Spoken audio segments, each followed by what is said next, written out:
Olá pessoal, tudo jóia? Então vamos dar seguimento aqui a esses fatos que ocorreram no governo do Médici ainda, tá? Mas eu deixei para separar, para falar esse ponto, porque senão eu falo do milagre econômico e depois acho que fica soando como se foi algo realmente positivo e a gente já tem comprovações históricas de que não foi e eu vou mostrar para vocês por que que não foi, tá bom? Bom, esse milagre econômico, ele foi então comandado pelo então ministro da Fazenda, Delfim Neto. Se vocês pesquisarem, esse nome está lá na Câmara dos Deputados, tá bom? Eu não sei se é no Senado ou se é deputado, não sei se ele está como deputado federal. Não me lembro, mas vocês vão ver que é um nome que está lá ainda vivinho, né? Bom, vamos lá. Então, ele foi comandada pelo então ministro Delfim Neto, ok? Foi uma tática, gente, utilizada para conquistar a sociedade brasileira, né? O que, que faz o brasileiro feliz? Não só o brasileiro, mas qualquer pessoa de qualquer nação. Dinheiro não é tudo, mas traz uma felicidade, né? Então, vamos fazer aqui com que todo mundo ganhe um pouco de dinheiro. Mas vamos entender como é que foi isso, então. Dentro dessa perspectiva, desse milagre econômico, né, houveram ali investimentos estrangeiros, né, no sentido de empréstimo. Aqui o Brasil vai adquirir uma dívida enorme, tá? Porque se o país tem capital, então as coisas começam a melhorar, né? Mas empréstimo você tem que pagar. E com o empréstimo vem o quê? Juros, né? Bom, a gente tem ali um aumento da produção industrial, realmente existiu esse aumento, né? Vocês vão entender por quê, porque havia, né, externamente um momento no mundo, né, um momento muito positivo para a economia, né? Então houve esse aumento de produção industrial em detrimento dessa melhoria econômica mundial, tá? E aí, com isso, já que aumentou a produção interna, né? O que, que vai acontecer? Vai haver um investimento, né, e um crescimento muito grande de exportações dessa produção interna, certo? E aí, o que, que eles vão fazer? Eles vão fazer uma política de arroxo salarial, vão segurar salários, né? O que, que eles fizeram com os sindicatos? Silenciaram os sindicatos não podiam reagir. Ou seja, você vai trabalhar muito, vai continuar ganhando a mesma coisa, né? Obviamente, com isso, aumentou a desigualdade, né? Vamos ver aqui uma frase que eu gosto muito do Delfim Neto. Deixa eu só aqui avançar e depois eu volto. Olha só. O Delfim Neto, ele tinha essa frase aqui, olha. O bolo deveria crescer para depois ser distribuído em fatias. Cresceu só para quem tem dinheiro, né? Por isso que aumentou a desigualdade. Houveram diversas obras, né?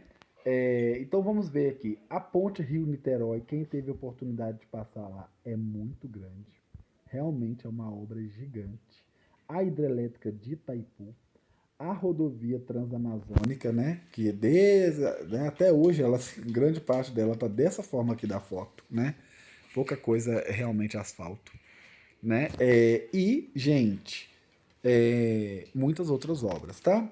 E nisso a gente viu muita corrupção. Tem documentos demais. É só você que dá um Google, olhar no YouTube, você vai ver, tá? Não vou ficar perdendo muito tempo, não. Que eu acho que a maioria de vocês também sabem disso já, né? Mas houve muita corrupção no governo militar também, tá? A gente acha que é honesto, e principalmente o pessoal da direita, da extrema direita que defende, né? Da extrema direita, que defende a ditadura militar, que chamam de revolução, né? Eles falam que não, mas a gente tem documentação, né, que prova que houve muita corrupção nessas obras, superfaturamento, tá bom? Bom, houveram também diversas outras criações, tá? O Proálcool, a Embratel, o Mobral, que é o Movimento Brasileiro de Alfabetização. Muitas pessoas é, é, deram aula no Mobral. A diretora do nosso colégio, ela foi professora do Mobral, ela é menor de idade, inclusive, tá? A Marisa, ela deu aula no Mobral. Quando a gente fala Mobral, a gente acha que é o pessoal que tem problema, né? Problema psicológico, né? Dificuldade de aprendizado, enfim.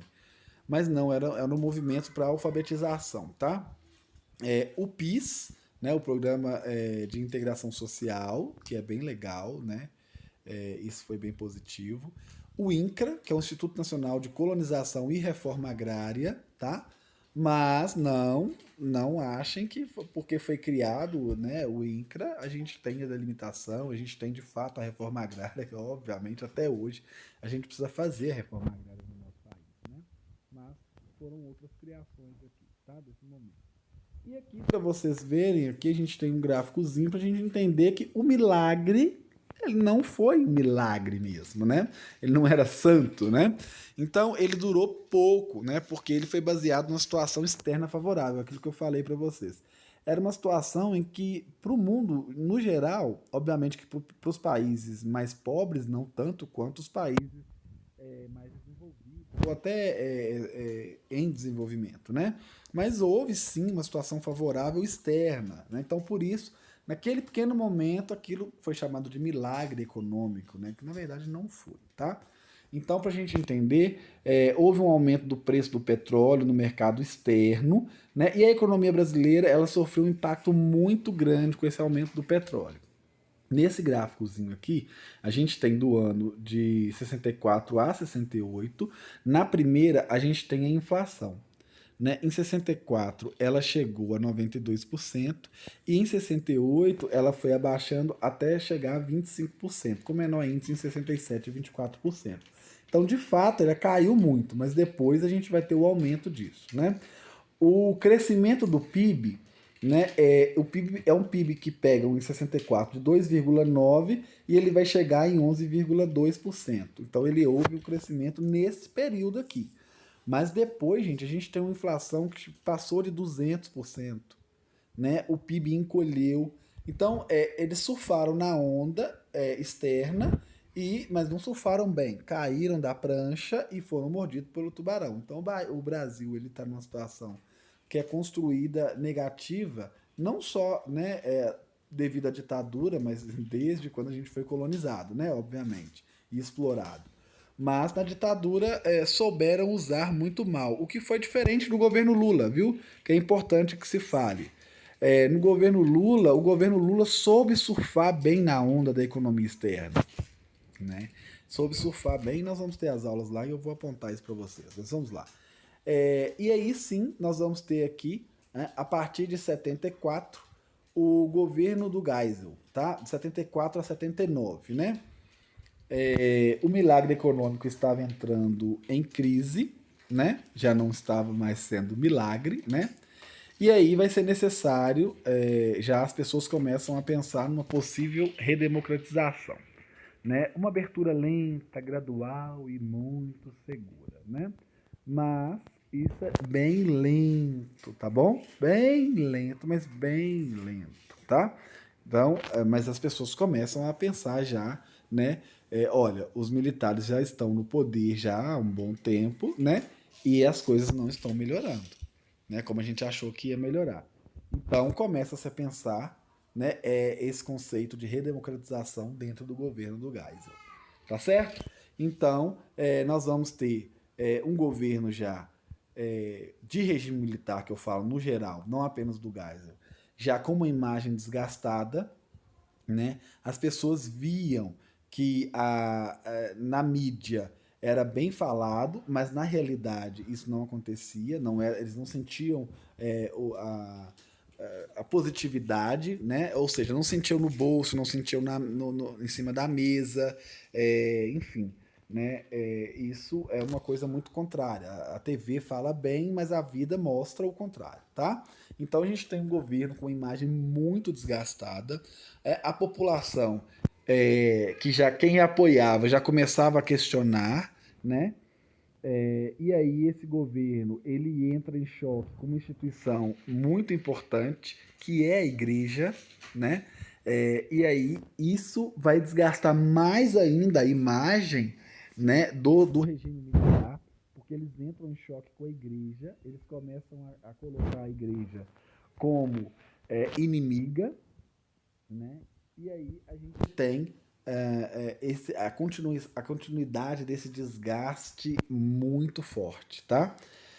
E aí, obviamente, né, muito poder nas mãos das Forças Armadas, pouco poder para o povo, né? A tentativa de desmobilização social, né, uma guerra contra a igreja, né? Então a gente tem ali, a gente tem realmente um desfarelamento, né? Um enfraquecimento muito grande do regime militar, tá? Logo em 74, o governo vai permitir eleições legislativas, né? O MDB ele vai receber quase 60% dos votos no Senado, né? Na Câmara dos Deputados, a Arena venceu por uma margem muito pequena de votos, né? Em 76, a gente vai ter a Lei Falcão, que é a lei que limitava a propaganda eleitoral dos candidatos no rádio e na TV. Né? Em 77, os senadores biônicos, né? Um terço dos senadores, eles eram escolhidos pelo governo e que sempre votavam a favor do próprio governo. Né? E aí a gente tem a morte do jornalista o Vladimir Herzog, né? E do operário Manuel Fiel Filho. Gente, eu não vou ficar falando muito disso, mas eu posso colocar vídeos extras para vocês, tá? A gente tem até o prêmio Herzog, né, no jornalismo. É um caso grotesco do Vladimir Herzog. Eles colocam foto de outra pessoa como se ele tivesse suicidado, né? Enfim, são as mazelas aí do governo militar, tá? Mas só pra gente entender onde que aconteceu, né? Eu coloco uns videozinhos paralelos pra aula não ficar gigantesca, tá? E a gente ficar um mês aqui só vendo sobre ditadura militar. Bom, aqui a foto, né, para vocês verem, mas aí eu coloco um videozinho completo, tá? É a morte do jornalista Vladimir Herzog nos porões do DOI-CODE, né, que provocou indignação e fez com que o Geisel apressasse a mudança na imagem da ditadura. Essa pessoa aqui, enforcada, não é o Vladimir Herzog, tá? É uma outra pessoa. Mas eu passo um videozinho extra para vocês verem, tá bom?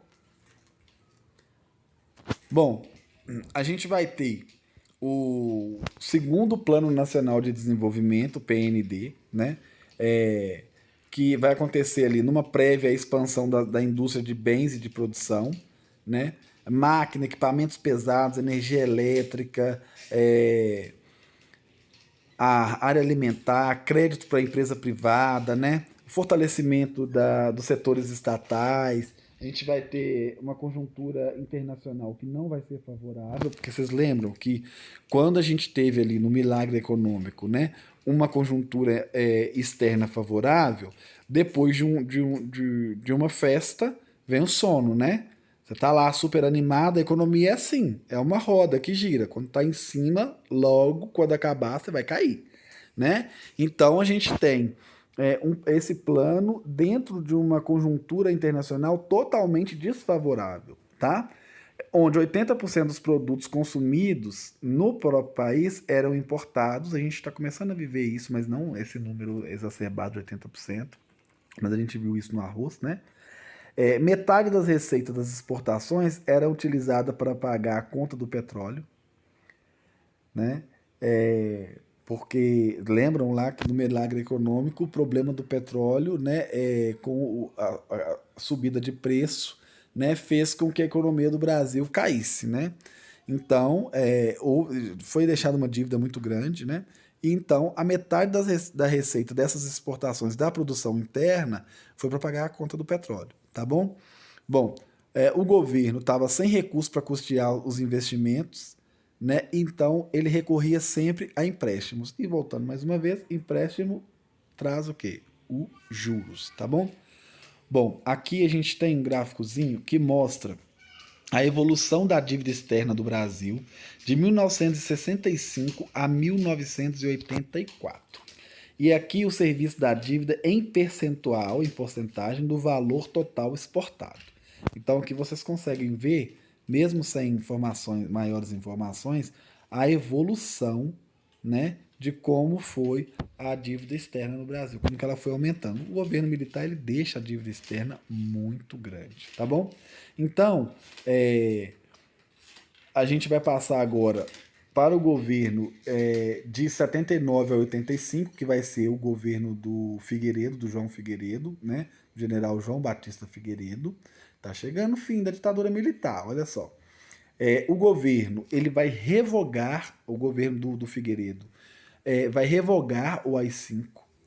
Com isso, né, ele vai restituir uma premissa básica que tinha na Constituição, que era o habeas corpus, né? E ele vai permitir também, gente, o retorno do pluripartidarismo, tá? Então, a Arena e o MDB, eles vão ser desmembrados em vários outros partidos, né?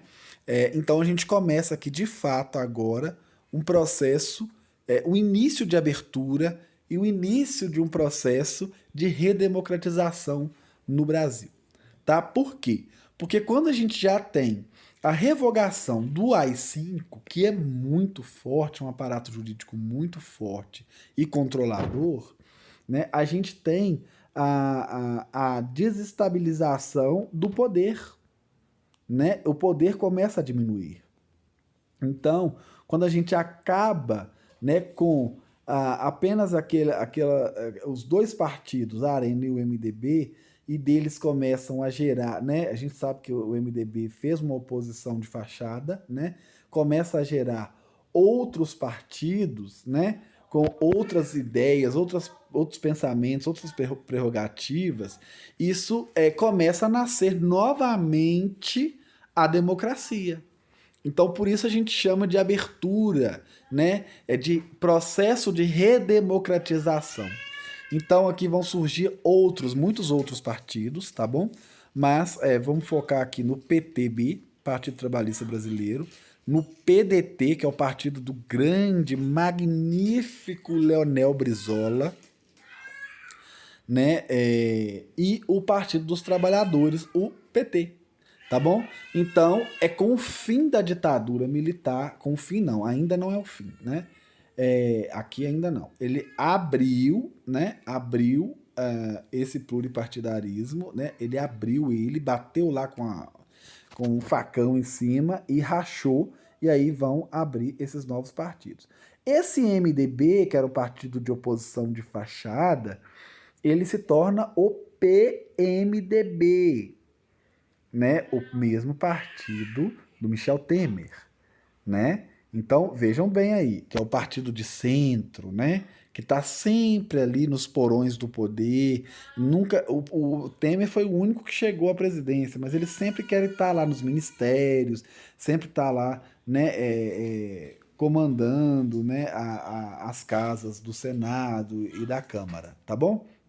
Então, também em 79 vai haver lá a lei da anistia, né, onde os prisioneiros, os exilados políticos, eles passam a ter liberdade, né? Então, com essa anistia, esse perdão, né, as pessoas que fugiram para outro país, né, para não serem torturados e até mortos, eles começam a voltar para o Brasil, né? Ou seja, a gente está passando aqui por um processo de redemocratização, né?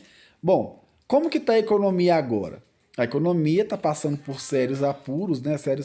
Tá em apuros lá, sérios problemas. Existe uma estagnação econômica muito forte, uma inflação que chegou a 200%, né? O Brasil não tem capacidade de investimento, né? Os juros estão batendo lá nas nuvens, né? A população está altamente desempregada, né?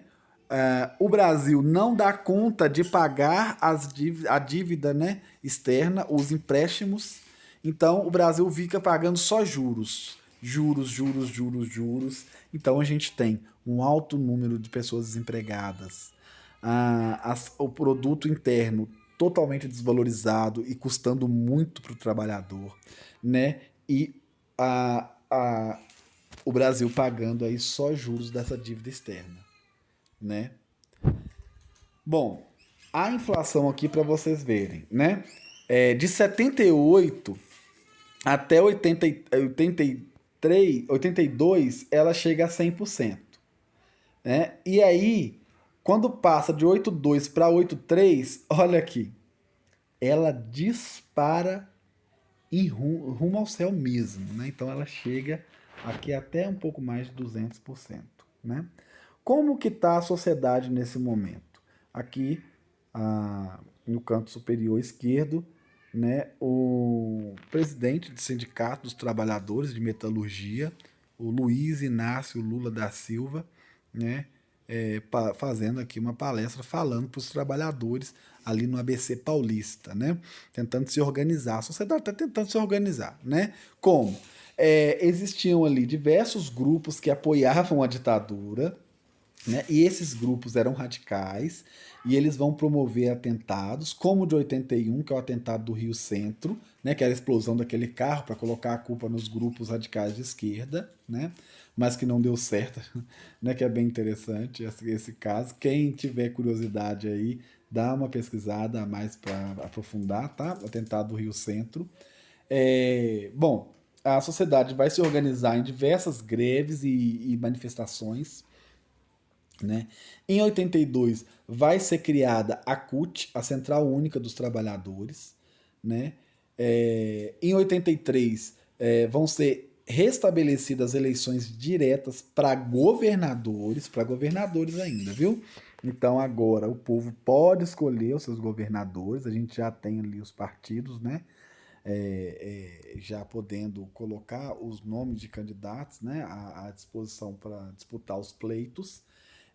Nós vamos ter uma sociedade cada vez mais unida, reflexiva, né, que começa a cobrar eleições diretas, né, para presidente. Já começa a cobrar. Com isso, a gente tem lá um movimento muito importante, que é o movimento Direta Já. Né, diretas já. O que é diretas? Eleições diretas já. O povo quer escolher o presidente. Né?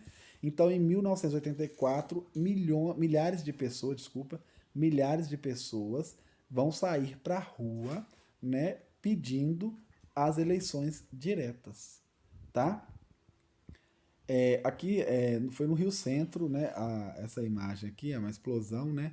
Uma das bombas do Rio Centro explodiu na central elétrica, a outra dentro do carro onde estavam o major e o sargento do exército, oficialmente os dois militares foram vítimas do terrorismo. Para a oposição, eles é que tinham sido os terroristas. Porque que acontece? Vou falar rapidinho. Isso aqui, quem colocou as bombas foram os próprios militares. Esses dois Palermas explodiram sem querer. Né? Eles explodiram sem querer. Eles queriam ali fazer um atentado e jogar a culpa na esquerda. Tá? Então, os dois Palermas ali se atrapalharam, né? E acabaram morrendo neste atentado. Tá certo? É bem interessante. E cômico. Essa é uma parte muito cômica, né? Bom, então vamos continuando aqui analisando essas nuances da sociedade. Nós tivemos lá as diretas já, né? Realmente, gente, reuniu muitas pessoas, né? Solicitando aí, né? Tomando as ruas e solicitando que o povo pudesse eleger o seu presidente, né? Tivesse o direito de votar, que é uma coisa mínima, né? Então, com isso, a gente tem a redemocratização do Brasil, tá bom? O que vai acontecer? Vai ter uma transição democrática, né? O Paulo Maluf é do PDS. O PDS é um partido que vai nascer de dentro da arena, lá dos militares, tá? Então, Paulo Maluf não é um nome estranho, totalmente estranho para vocês. Vocês podem perguntar aos pais de vocês, com certeza eles vão ter escutado esse nome. Então, o PDS é o partido que representava a antiga Arena, né, que tinha ali pessoas que faziam parte da antiga Arena, e do outro lado, do antigo MDB, agora PMDB, o Tancredo Neves, o avô do Aécio, né, que foi governador aqui de Minas, tá? Então, o avô do Aécio Neves. Em 15 de janeiro de 1985, o Tancredo, nas eleições, junto com o seu vice, o José Sarney, eles vão ser eleitos, né? Então, depois de 21 anos, nós temos ali o fim dos governos militares, tá bom? Na data da posse, 15 de março, o Tancredo Neves ele vai ser internado, né? E o Sarney, que era o vice, assume a presidência da República. Então, assim, nós vamos ter o início da nova República já com o processo de democratização, tá bom? E aqui a gente tem a foto, né? Do lado esquerdo aqui de vocês, com o bigodinho aqui, é o Sarney e da direita mais careca, o Tancredo Neves, tá bom? Aqui, esse aqui é Ulisses Guimarães, né? Que foi um nome principal ali que escreveu a nova Constituição do Brasil, aquela Constituição que a gente tem até hoje, né? A Constituição de 1988, tá certo? Então, eu vou falar de ditadura, não vou falar do governo Sarney agora, ainda falando de ditadura, eu quero falar da parte da arte da ditadura, que é uma aula que eu vou me dedicar para vocês nesse sentido. Ok? Um forte abraço e a gente ainda continua da ditadura, aqui só para vocês terem uma ideia de como que foi todo o processo desses 21 anos, de 64 a 95. Tá certo? Então, até a próxima aula, gente. Na quarta-feira vocês vão ter aqui a aula sobre a arte da ditadura militar.